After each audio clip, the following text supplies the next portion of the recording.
आगे बढ़ते हैं। देश के 7 राज्यों में 13 विधानसभा सीटों पर उपचुनाव के नतीजों में 10 सीटें जीतकर इंडिया गठबंधन ने 2 सीट जीतने वाली बीजेपी को बड़ा झटका दिया है। बीजेपी को सबसे बड़ा झटका लगा बंगाल में, जहां 4 की 4 सीटों पर उसे टीएमसी के हाथों हार का सामना करना पड़ा। दूसरी बड़ी हार उत्तराखंड के बद्रीनाथ और मैंगलोर सीट पर हुई। इसके साथ ही हिमाचल में भी कांग्रेस ने बीजेपी को सदमा दिया। पंजाब की इकलौती सीट पर आम आदमी पार्टी ने झंडा गाड़ा। तमिलनाडु की एकमात्र सीट पर डीएमके ने कब्जा कर लिया। उपचुनाव में मिली हार के बाद आज देश के सबसे बड़े राज्य उत्तर प्रदेश में लोकसभा चुनाव नतीजों की समीक्षा होने जा रही है, जिसमें चुनावी हार और आने वाले वक्त को लेकर के प्लानिंग की जाएगी। बद्रीनाथ में भी हारी बीजेपी।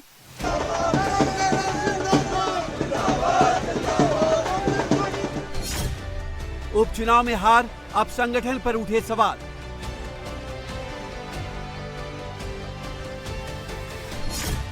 इंडिया ब्लॉक की तैयारी, अब यूपी की बारी।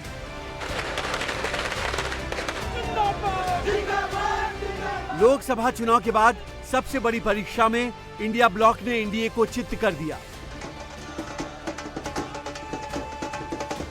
7 राज्यों की 13 विधानसभा सीटों पर हुए उपचुनाव के नतीजों ने इंडिया ब्लॉक को खुशी मनाने का बड़ा मौका दे दिया है।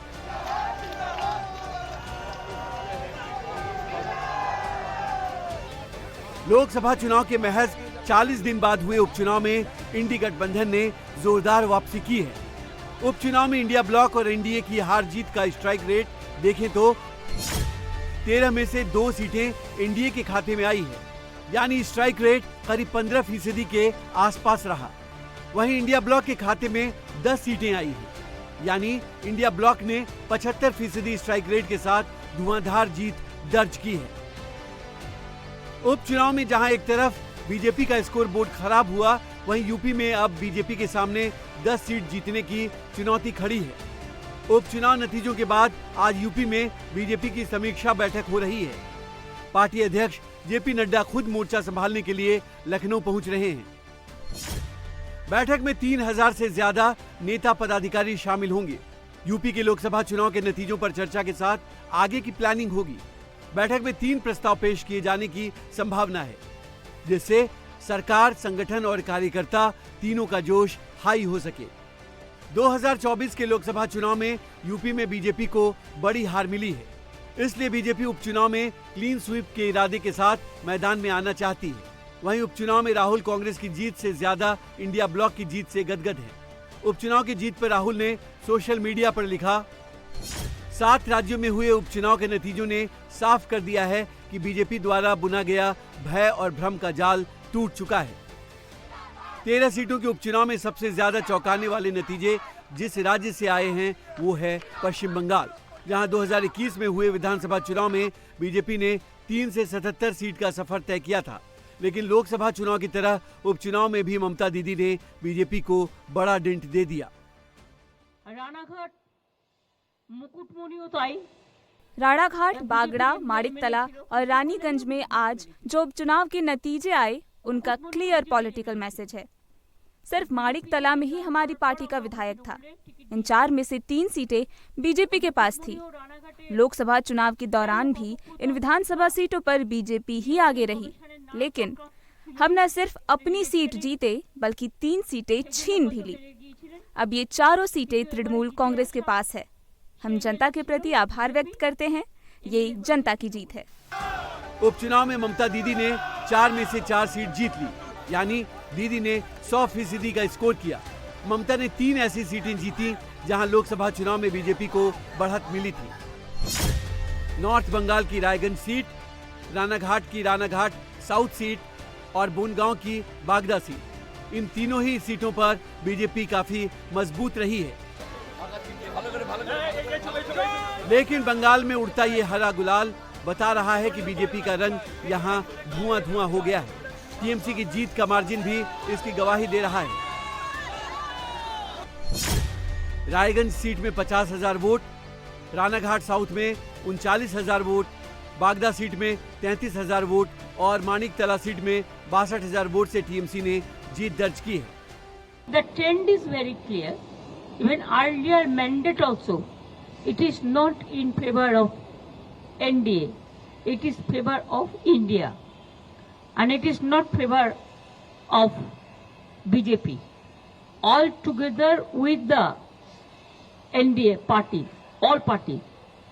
Maybe I may be wrong, but whatever I heard, I came to know that collectively they all got 46% vote, and India itself have got 51% vote.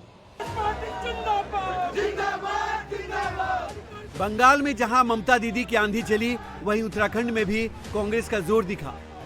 Ayodhya के बाद भगवान विष्णु के धाम बद्रीनाथ में भी बीजेपी को हार का सामना करना पड़ा। उत्तराखंड की 2 सीटों बद्रीनाथ और मैंगलोर सीट पर उपचुनाव हुआ। दोनों ही सीटों पर जनता ने कांग्रेस को अभय मुद्रा में समर्थन दिया। देखिए, संकेत को समझिए। राजा रामचंद्र न्याय के देवता है, मर्यादा पुरुषोत्तम है।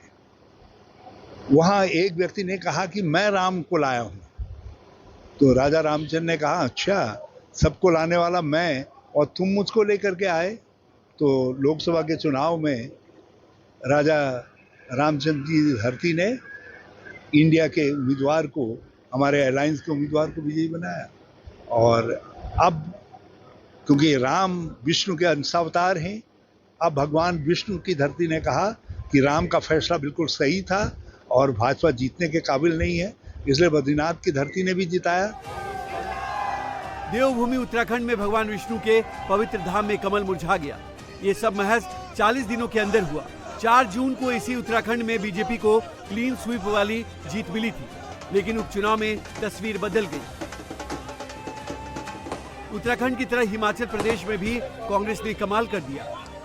उपचुनाव के बाद ऑपरेशन लोटस की तैयारी में बैठी बीजेपी को जनता ने विपक्ष में ही फिक्स कर दिया।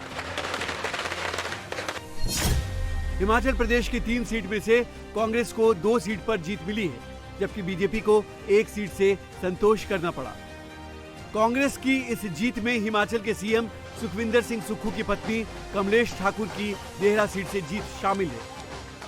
अभी 1 महीना पहले जब लोकसभा के चुनाव हुए तो तीनों विधानसभा क्षेत्रों में भारतीय जनता पार्टी के लोकसभा के प्रत्याशी 15-15 हजार वोटों की लीड से जीते।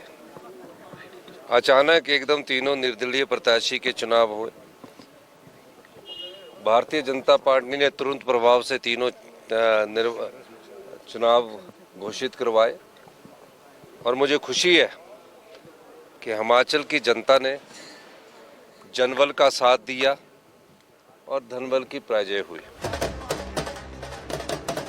वहीं पंजाब में भी बीजेपी को झटका लगा। पंजाब में एक बार फिर सीएम भगवंत मान का जादू चला। जालंधर पश्चिम विधानसभा सीट पर आम आदमी पार्टी को बड़ी जीत मिली। लोकसभा चुनाव से पहले आप से बीजेपी में आए शीतल अंगुरल को आप उम्मीदवार मोहिंदर भगत ने 37,000 वोटों से हरा दिया।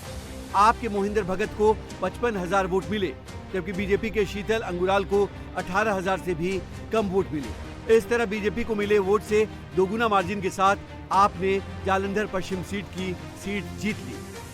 देखो, 75 साल में जो काम नहीं हुए, 2 साल में जब आप व्यवस्थागत परिवर्तन लाने का प्रयास करते हो, भाई अगर सिर्फ चुनाव ही अगर उद्देश्य होता तो छोटे छोटे ऊपर के काम कर लेते, लेकिन आम आदमी पार्टी व्यवस्थागत परिवर्तन लाने का प्रयास कर रही है, जो आपको थोड़े दिन में दिखने लगेंगे। तो ये उनके काम का भी मुहर है और उन पर विश्वास है जनता का कि भगवंत मान साहब अभी अच्छा काम